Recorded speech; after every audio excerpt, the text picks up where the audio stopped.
Chapter 1501. After taking a shower, Elaine walked out of the bathroom. She had prepared a few sets of lingerie, but she didn't dare put them on after tonight and just chose a loose t-shirt that covered her thighs. She walked down and saw Ian going through some documents on the couch. "You're still awake?" She walked over. Ian looked up at her and placed the documents on the table. "Can you sign here, please?" She sat down on the couch and took the documents. It was the agreement to receive 5% of shares from Synergy. "This is what I promised you." With the 5% of shares from Synergy, it meant that she was a shareholder of Synergy, and that was something he had promised her. Elaine didn't really care about the shares, but she felt complicated when Ian actually gave them to her because this was part of the agreement for their marriage. She didn't sign. Ian looked at her. "Is everything all right?" Elaine slowly said, "You wanted to give me shares because it was a term of our marriage of convenience, right?" He smiled. "That's no longer the case." Ellen paused, then looked up. Ian leaned in close to her. "This is my wedding gift to you." Her face flushed. She lowered her head but still didn't put down her signature. Ian suddenly hugged her. "What's on your mind?" Elaine pressed her lips together and looked up. "I'm thinking about me." "Ian, I'm thinking if I'm being selfish. If you really want to get married and want your own children in the future, we can adopt." Ian gently touched her face and cut her off. "Elaine, if you like kids, we'll just adopt." She closed her eyes. "Do you really not mind?" "I don't mind." He held her closer to his chest. "I'm indifferent about children and never really thought about having them." "Do you remember the manager who you spoke to at the restaurant?" She paused. "Yes." Ian planted his face on her neck. "When we were undercover together, he had a pregnant fiancée who died while giving birth. When we went to collect her corpse, the doctor said that the fiancée managed to give birth to the child." Ian beamed, his hand holding hers. "The child was the result of their love, but not something that is required. Even if I have my own wife, I wouldn't want her to suffer through that either."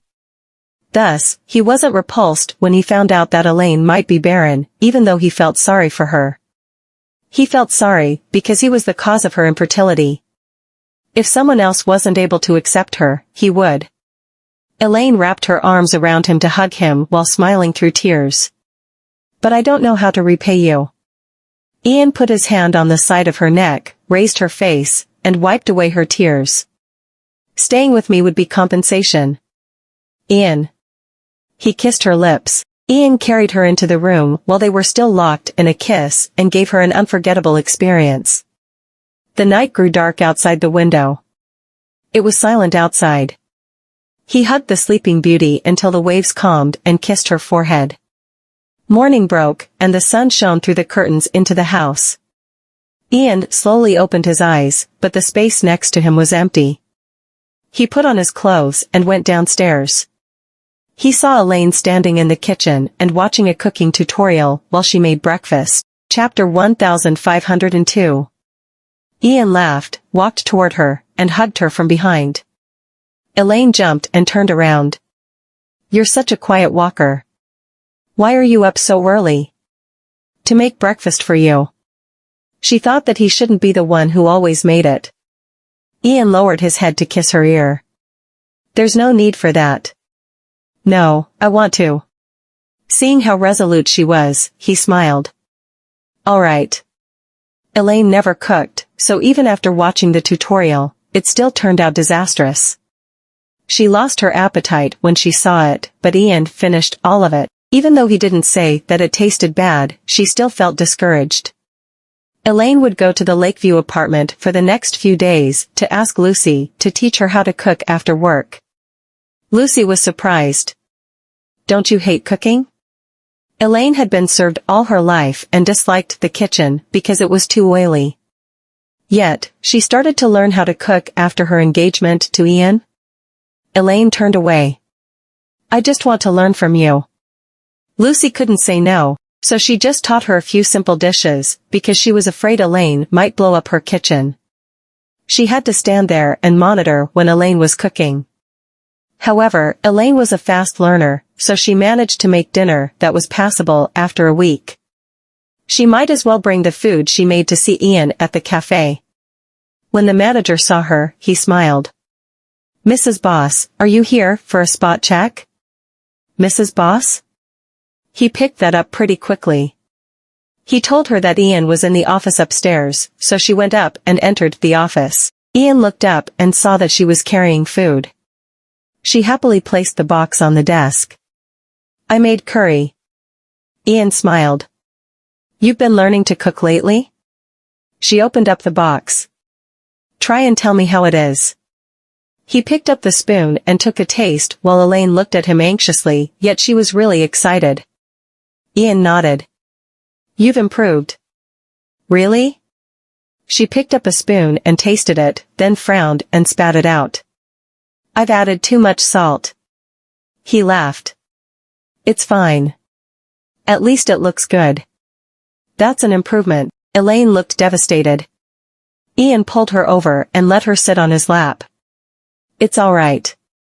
That's good enough." "Isn't the way to a man's heart through his stomach?" she mumbled. He paused. "There's no need." He leaned in close and said, "You're already there." At Goldman Mansion, in the study. After speaking to Titus on the phone, Nolan saw Maisie enter. "What did Grandpa say?" Nolan placed the phone on the desk and walked over to her. He agreed that Waylon should continue his studies here. Maisie flattened his collar. "Right, then are we sending Waylon to a private middle school?" He hugged her waist and put his face on her neck. "Waylon is already in a high school syllabus, because he can skip a year." "That's too much." "He skipped 2 years and went straight to high school?" Nolan pinched her nose. "That's possible. Our son is a genius." There were classes for geniuses in university, and anyone who was 15 and above could apply. Chapter 1503. Colton was outstanding in a private school, and some universities had already given him admission letters even when he was just 13. Maisie hugged Nolan's waist. "Yes, our son is a genius. I'll let you make the arrangements then." Nolan called the school's principal personally and arranged for Waylon's transfer, and it was done. Waylon would be in the top class, the same as Zafir. The students in that class started chattering once they found out that there would be a new student. Zafir was reading on his desk, and even though he wasn't particularly paying attention to the new transfer, he was curious. The teacher walked over with the transfer student, and everyone looked toward the window. Zafir looked too and felt that the person looked familiar. The teacher walked into the classroom with a smile and stood at the front of the class. "Please quiet down. We have a student who transferred in from a school overseas. I hope that you'll be able to show him around. Let's welcome him. Isn't that Coleman Goldman? Is this a mistake?" The other students were all questioning, but Zafir knew who he was. The teacher nodded toward Waylon and said, "Mr. Goldman, introduce yourself." Waylon picked up the marker and wrote his name on the board. "Wayne Goldman." He faced his classmates calmly and said, "It's nice to meet all of you." The news about Waylon transferring in and skipping 2 school years shook the school. Everyone was even more surprised when they found out that he was Colton's twin brother. They knew about the Goldman triplets, had seen Daisy and Colton, but never met Waylon. That day, they realized that Waylon looked exactly like Colton. The only differences were some features and characteristics. Colton had a mole at the corner of his eyes and was arrogant. He wasn't easy to speak to. Waylon didn't have a mole and looked cold but wasn't arrogant. Daisy heard that her brother was in the same class as Zafir, so she went to the high school area to see him once the bell rang. She saw Waylon downstairs, so she ran toward him. "Waylon." Waylon stopped walking and turned to look at her with a gentle smile. "Why are you here, Daisy?" She was out of breath. "Are you really staying in the country and no longer leaving?" "Yes, I'm not leaving anymore." "That's great." Daisy hugged him. Zafir walked down the stairs and saw that. Daisy saw him too. Zeph? He walked toward them while smiling. Daisy. He looked at Waylon. Goldman, we're in the same class. Waylon nodded at him. Daisy was surprised. You're in Zeph's class? Yes. Waylon looked straight into Zephyr's eyes. It's nice to meet you. 1 month later. Daisy had become the envy of the school. She had 2 brothers who spoiled her and Zephyr, and even the usually arrogant and annoying Leah got close to her. She had become the person everyone loved. Finals were coming along. Daisy would go to the library to study while the 2 brothers, Zephyr and Leah, would go with her. Chapter 1504. Daisy stood the book on the desk and covered half her face, only her eyes peering through. I'm just coming to the library. Do you have to do this? Colton stared at her. You read yours, and we'll read ours. She pouted and didn't reply. Waylon helped her take notes and gave them to her. Colton says that your results could be improved. Let's learn some problem solving. Leah took out the notebook she had when she was in middle school and handed it to her while speaking to Waylon. Do you think she can understand your notes? It's best to use mine. Colton took their notebooks. She won't understand. I'll teach her. Zephyr smiled. Let me do it. Leah was annoyed. Enough, all of you. Do you think a middle schooler like her would understand what you tell her? Daisy was offended. Colton was quiet. I'm in middle school too. Leah was rendered speechless. They would all make Daisy study before the finals. It helped because Daisy went from 15th place in class to the top 10 in class and to 20 in her year. At the Goldman mansion, before dinner, Nicholas was all smiles when he found out how well Daisy performed. Having Waylon around to monitor Daisy was a good idea. Waylon really helped monitor his siblings. Colton didn't mind his sister's studies, mainly her actions, but Waylon was more attentive, and since Daisy listened to him more, she wouldn't slack when he was around. The 3 children complimented each other. Maisie ate happily. What present would you like for getting into the top 10? Daisy was surprised. Will I get a present every time I get in the top 10? Nolan looked up. Yes, if you get into the top 3, the present will be even bigger. You have to work for it. She thought for a moment. I want a puppy. Everyone looked at her in surprise. She wanted such a simple present? She whispered, no? Nicholas laughed. A puppy, of course, you can. She smiled blissfully, thank you, Grandpa. Maisie looked down and didn't speak.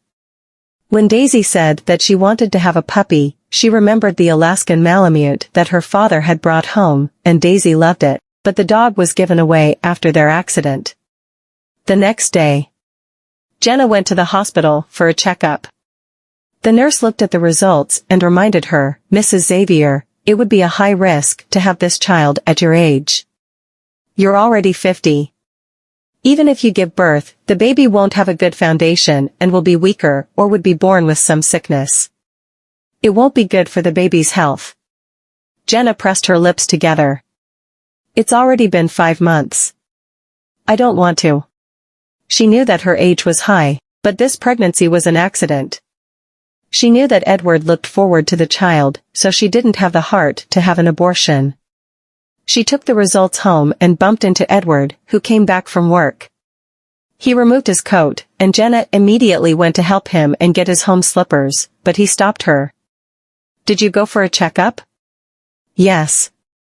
Jenna held his coat and carefully asked, honey, if, since I'm an elderly mother, if the child came out unhealthy, would you still want it? Chapter 1505. Edward put on his indoor slippers and stood there. Did the doctor say something? They said that if I continue the pregnancy, it'll be a high-risk one. Jenna didn't dare look into his eyes while she said that. Edward remained quiet for a few seconds. We'll see what happens. It's fine if it doesn't work. We have a daughter, and it's enough. Jenna looked at him in surprise. After decades of being married, she thought he wouldn't understand her. Other than the situation with Lucy, which surprised her, she didn't expect that he would change so much. On Lucy's side, there was a piece of good news too: she was pregnant. Maisie caught wind of that and visited them after Hector told her. It was Lucy's first pregnancy, and not an easy one. She threw up everything she ate and took a few days off. Maisie brought some sour plums over when she visited. Lucy popped one in her mouth to help relieve the discomfort. "Thank you so much, Miss Vanderbilt." "Don't mention it." Maisie sat next to her bed and laughed. "You should just call me Maisie like Hector I when we're not at work." Lucy paused, then smiled. Maisie. Meanwhile, the two brothers brought Daisy to a pet store. As they looked at the various dog breeds there, she didn't know which to pick because they were all too cute. The manager showed a poodle to her, but she shook her head because her eyes fell on a brown Alaskan Malamute with light blue eyes that looked so clear. "I want this one." Waylon and Colton looked at each other. They knew she would pick this large sled dog. It was fluffy and looked safe, so a lot of girls loved them. The manager checked the dog while Maisie sat on the side and rested her head in her hand. It was quiet and didn't look very cheeky. "I want to name it." Colton crossed his arms. "Can you give it a normal name, please?" He didn't ask for it to be a fun name. People would usually give their pets a fun or unique name. Daisy had named the previous dog Reddy, which was better than the parrot Big Spender. Daisy seemed to have ignored him. How about Goldbar? The two brothers were rendered speechless. They shouldn't have expected too much from their sister's naming ability. At that moment, a woman in sunglasses walked into the store. The woman had a black turtleneck with a brown coat and skirt. She looked fashionable and classy. All her clothes were from luxury brands and looked expensive. Violet suddenly looked toward Daisy, removed her sunglasses, and smiled. "Daisy honey, is that you?" Daisy was lost. "Do you know me?" Waylon looked at her and thought that she looked familiar. "Oh, I forgot to introduce myself." Violet stood in front of them and held out a hand. "I'm Zephyr's cousin." "I've seen you before." "You're Zeph's cousin?" She didn't remember him mentioning her. Violet smiled. The manager finished checking Goldbar and walked over with it in his arms. He saw Violet and smiled. "Miss Lovegood, you're here. Lady is done with her shower. I'll bring her out in a bit. Don't worry about it. I'm not in a hurry." Violet looked at the Alaskan Malamute in Daisy's arms. "Do you like dogs too?" She replied, "Yes. I love them too. I have a poodle called Lady." "What is this cutie's name?" Chapter 1506. Daisy was a little bit uncomfortable with her enthusiasm. She caressed the Alaskan Malamute in her arms and replied, "It's called Goldbar." "Go Goldbar?" Violet's smile froze. She couldn't understand why Daisy would give such a lame name to such a cute and beautiful little angel. Colton and Waylon placed their hands on their foreheads. They really wanted to tell her that their sister was bad at giving names. Resting his chin on his palm, Waylon squinted and studied Violet. He felt that he had seen her somewhere. Suddenly, an image flitted across his head.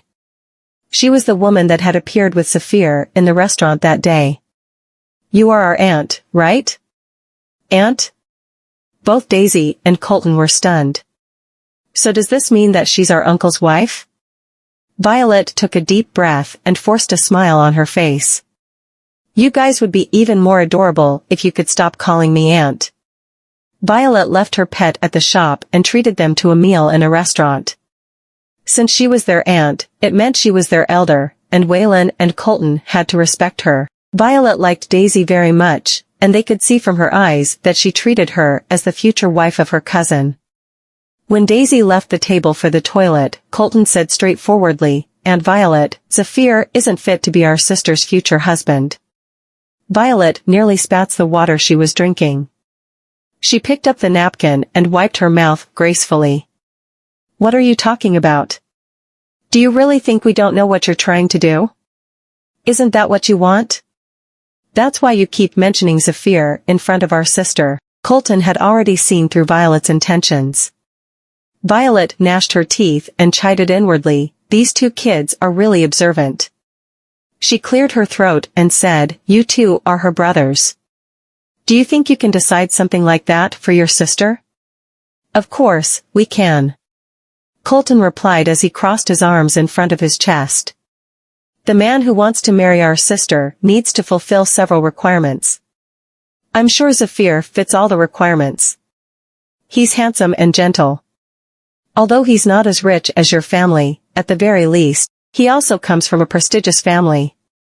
Besides, Zafir was going to inherit his uncle's family business in the future. Not only that, but he was also a close relative to the Lovegood and Octavia, so he certainly was good enough to be Daisy's future husband. Colton lifted his finger and waved it. He needs to fulfill the rules set by our father. If you want to marry our sister, you don't have to be greater than our family, but you need to be richer than our family and more handsome than our father. Waylon nodded in assent. After hearing what they said, Violet just wanted to scream at Nolan. I can accept the first requirement, but don't you guys think you're asking too much for the last two requirements? Nolan was the second wealthiest person in the world. The wealthiest family in the world was the Hathaway. However, the Hathaway were closely related to the Goldmans, and consanguineous marriage was forbidden. Are you sure you guys aren't preventing your sister from getting married? A smile appeared at the corner of Colton's lips as he said, actually, our sister has someone she loves. Although he did not want to admit it, if they had to choose between Nolace and Zafir, the former was indeed more suitable to be their sister's husband than the latter. He remembered the thing his brother had told him a month ago. That day. Colton, I want to tell you something next, but you can't let Daisy know about it. What's that?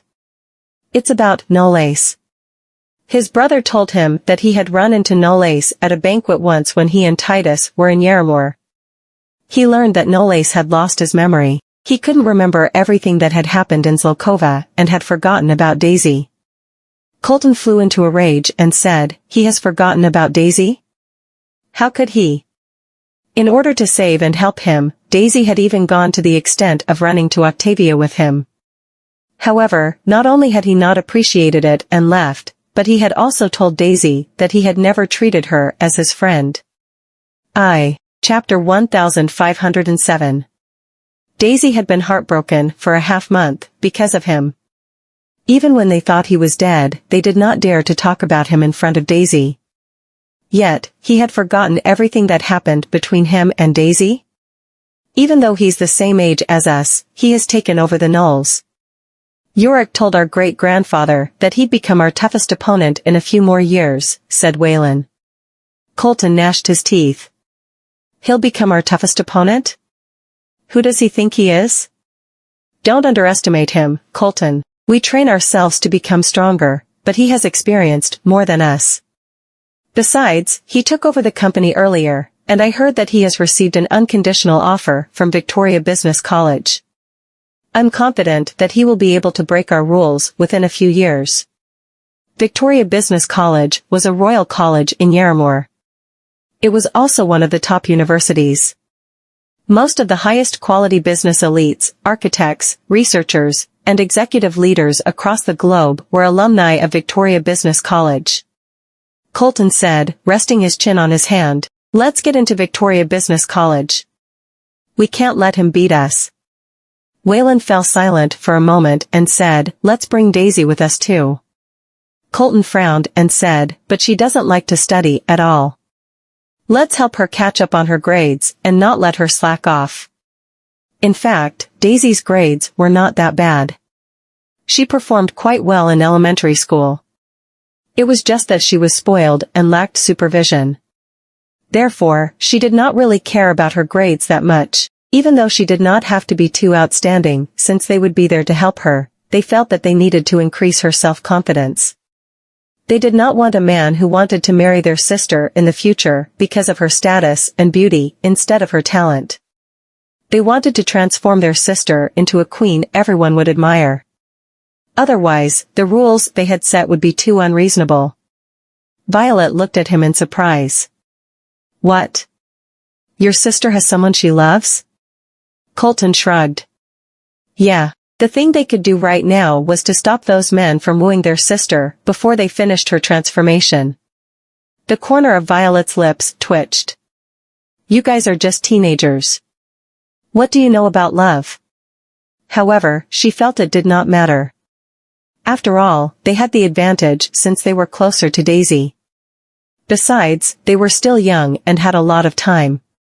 When Daisy returned from the restroom, she felt something was off. What are you guys talking about? We're talking about your grades, Waylon replied with a smile. Daisy was rendered speechless.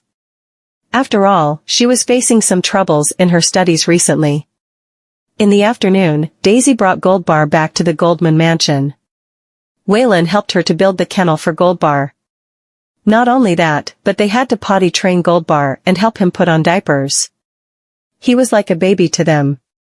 When Maisie returned home, she saw 3 of them standing in front of Goldbar's kennel. She walked over and said, "Let me see what kind of cutie you've gotten." She was stunned when she saw the fluffy little creature in the kennel.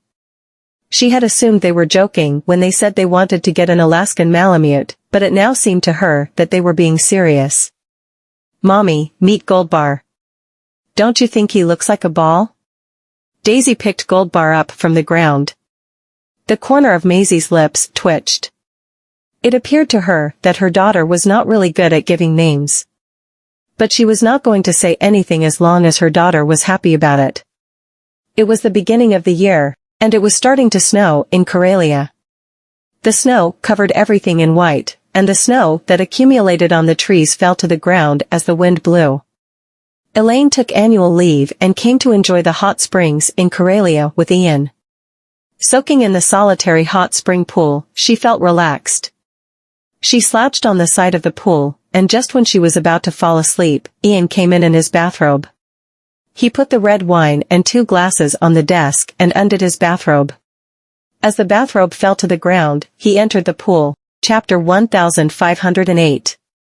Elaine opened her eyes slowly.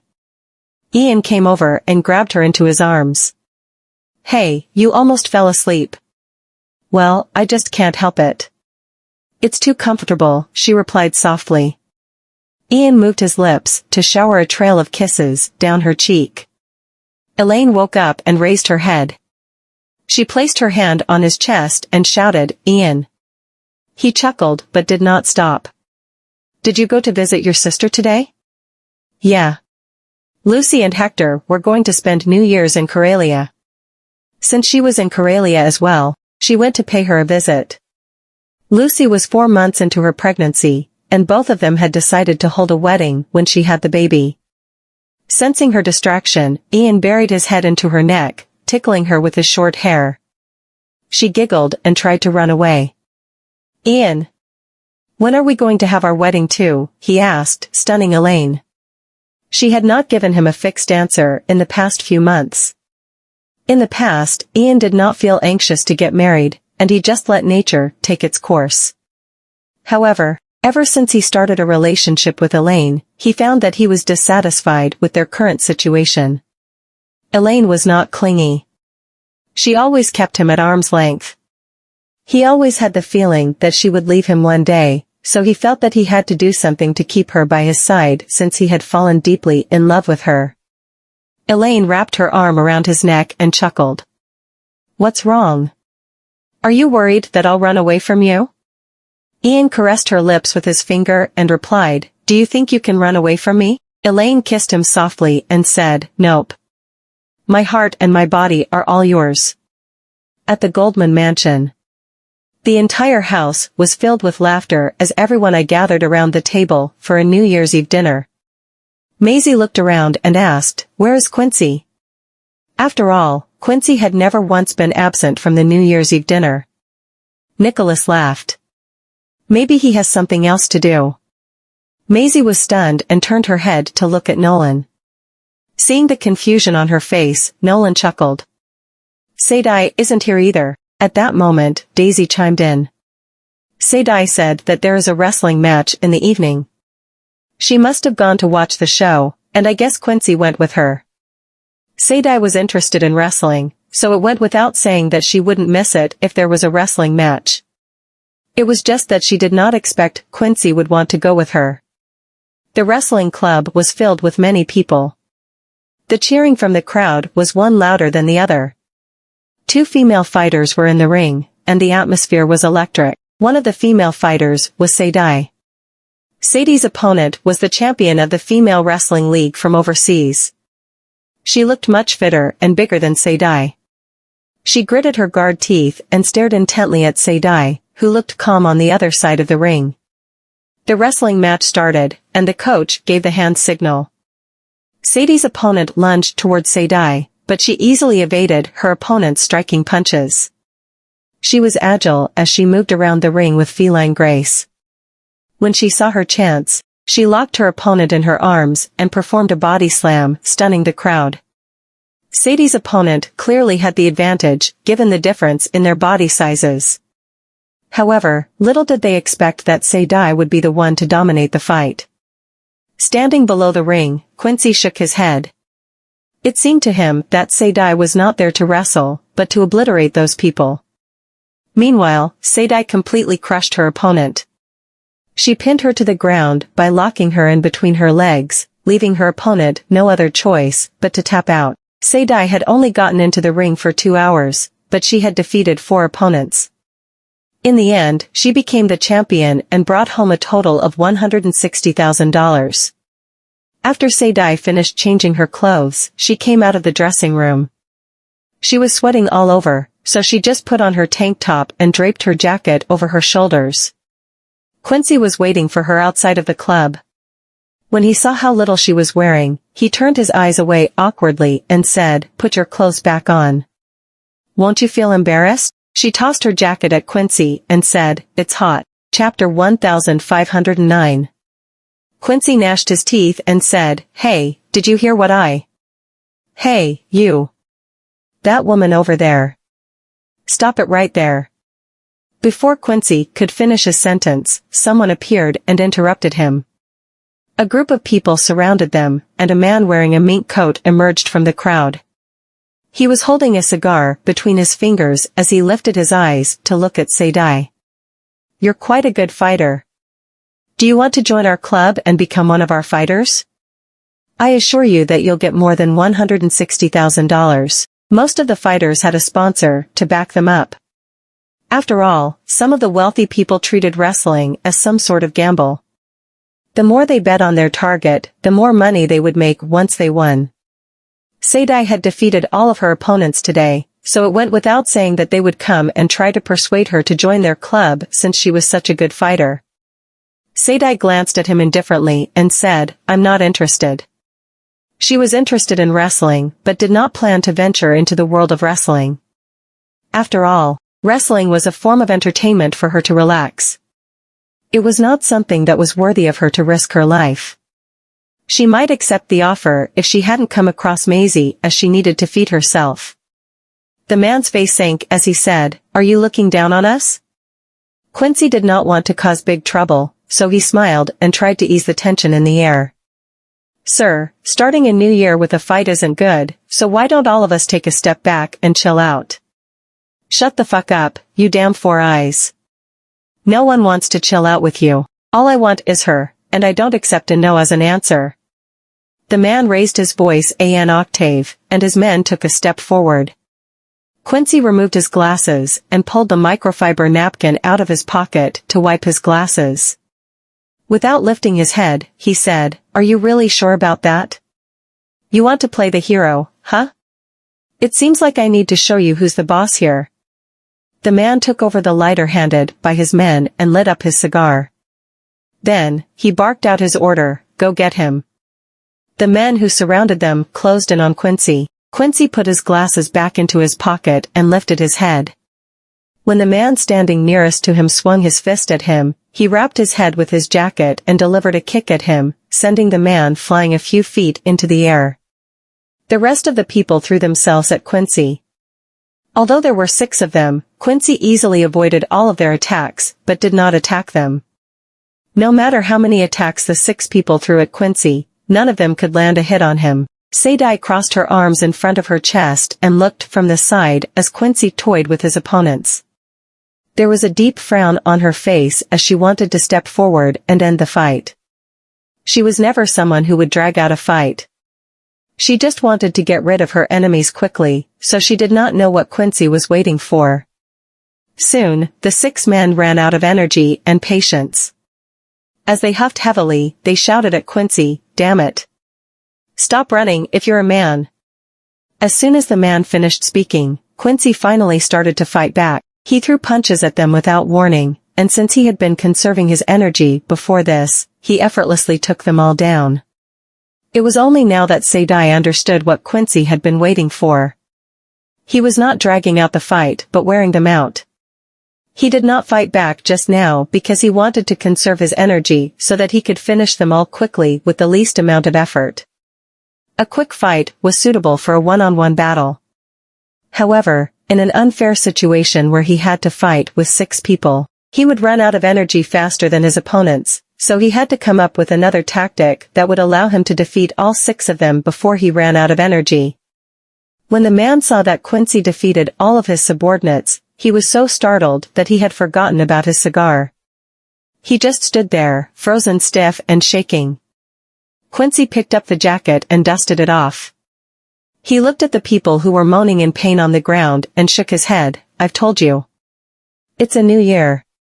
We could have ended this peacefully.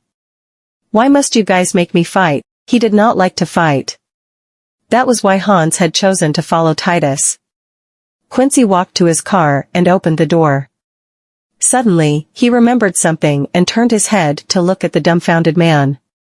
With a smile on his face, he said, "I don't need to pay for the medical expenses, right?" The man shook his head blankly. His subordinates had been defeated, and his arrogance wilted. Chapter 1510. They entered the car and left. The street was quiet and bereft of cars since it was New Year's. Placing her hand on her forehead, Sadie leaned against the window and glanced at Quincy. "I thought you were going to play with them until tomorrow morning." A smile appeared at the corner of his lips as he said, "I have no interest in fighting all night. If Mr. Goldman is in danger, judging from your speed, he will be dead by the time you get to him." Quincy chuckled. "If Mr. Goldman is in danger, I won't have the chance to save him either. After all, I'm an assistant. I'm not his bodyguard."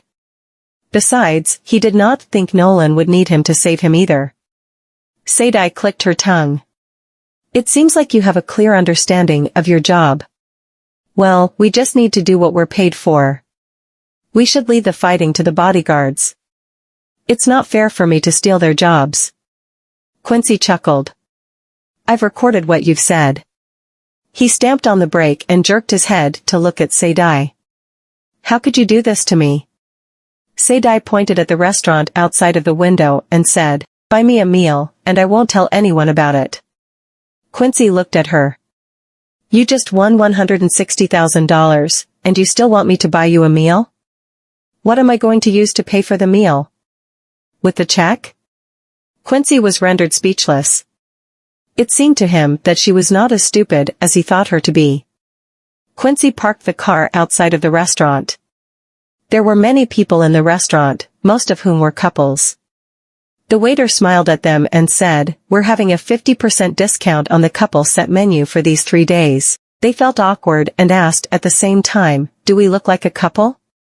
The waiter was stumped. They ordered a set meal at the original price and walked to the corner seat.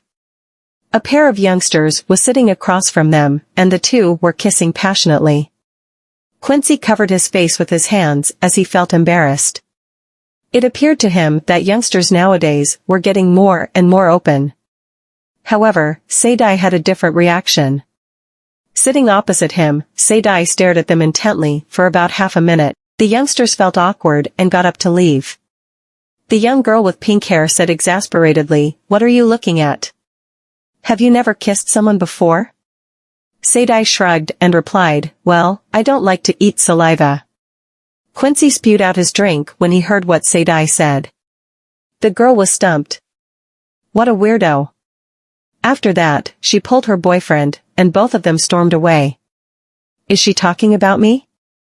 Sadie asked incredulously. Quincy placed his hand on his forehead. He had spent a lot of time with Nolan and Maisie, so he had learned how to turn a blind eye. You should be grateful that she didn't splash her drink on you. Sadie went closer to him and asked, have you ever kissed a woman before? Quincy was rendered speechless.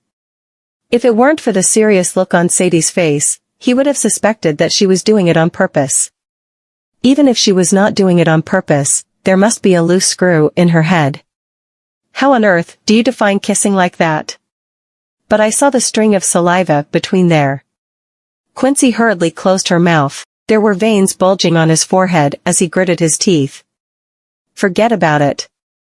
You should just shut up. At night, fireworks were exploding in the night sky of Bassburg. The amusement park, the Federation Square, as well as the Dillon's Pier were bustling with many people and brightly decorated. A festive spirit filled the air as the kids ran around with sparkler sticks in their hands, and New Year's commercials played on the big screen outside the shopping mall. Sadie looked at a little girl that passed by her. She was about 3 years old. She lit the sparkler stick in her hand, and the tiny sparks looked like blooming flowers. She ran toward her mother and said, Mommy, look, I lit it up by myself. Her mother leaned forward and rubbed the top of the girl's head. Wow, that's awesome, Safi.